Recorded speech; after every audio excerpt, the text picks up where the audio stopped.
Hey there everyone, in this video I'm going to show you how to add subscript in your Canva.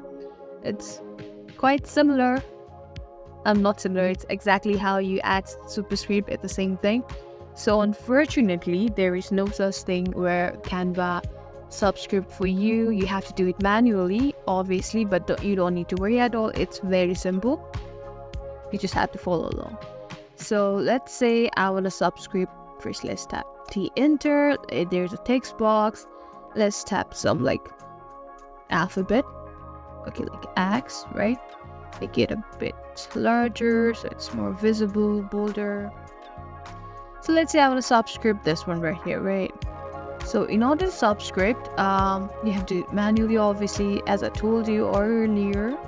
So let's tap another one. Let's hit enter and let's tap in like A. Make it a bit smaller. Okay, I think this one will do. It's perfect. So let's send subscript. Let's keep it below. So as you can see, it's like a different lettering right now, right? So in order to make it as a subscript, we have to make it one.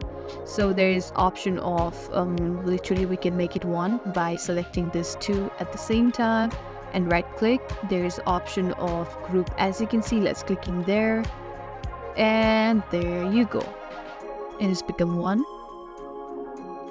And this is how you subscribe in Canva. I hope this video was helpful. If so, don't forget to like, share and subscribe to our channel. Thank you for watching and we'll see you in the next video.